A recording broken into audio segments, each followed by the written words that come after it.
বর্তমান অন্তর্বর্তীকালীন সরকার হাজারো শহীদের রক্তের বিনিময় লক্ষ কোটি জনতার গণ অভ্যুত্থানের ফসল।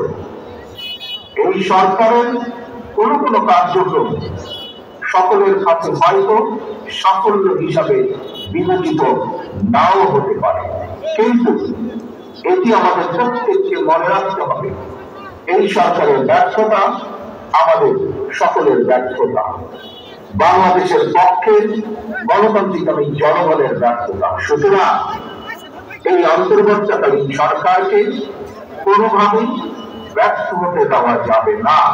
জনগণের, বাংলাদেশের জনগণের ভোটে জনগণের কাছে জবাবদিহিমূলক একটি গণতান্ত্রিক সরকার প্রতিষ্ঠার লক্ষ্যে অন্তর্বর্তীকালীন বর্তমান সরকার কাজ করছে। তবে মাফিয়া চক্রের প্রধান দেশ ছেড়ে পালালেও মাফিয়া চক্রের বেনিফিশিয়াল অপশক্তি প্রশাসনের ভেতরে থেকে কিংবা রাজনীতির সর্বধরনে অন্তর্বর্তীকালীন সরকারকে চ্যালেঞ্জ ছুড়ে দেওয়ার অপচেষ্টা কিন্তু অব্যাহত রেখেছে।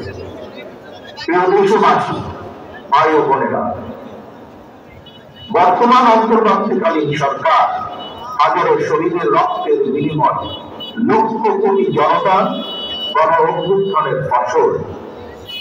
এই সরকারের কোন কোন কার্যক্রম সকলের কাছে হয়তো সাফল্য হিসাবে বিবেচিত নাও হতে পারে, কিন্তু এটি আমাদের প্রত্যেককে মনে রাখতে হবে, এই সরকারের ব্যর্থতা আমাদের সকলের ব্যর্থতা, বাংলাদেশের পক্ষে গণতান্ত্রিক জনগণের ব্যর্থতা। সুতরাং এই অন্তর্বর্তীকালীন সরকারকে কোনোভাবেই ব্যর্থ হতে দেওয়া যাবে না।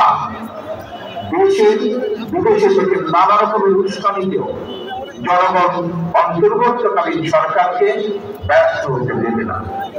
তবে অন্তর্বর্তীকালীন সরকার যাতে নিজেদের ব্যর্থতার কারণ না হয়ে দাঁড়ায়, সে ব্যাপারে তাদেরকেও সতর্ক থাকতে হবে।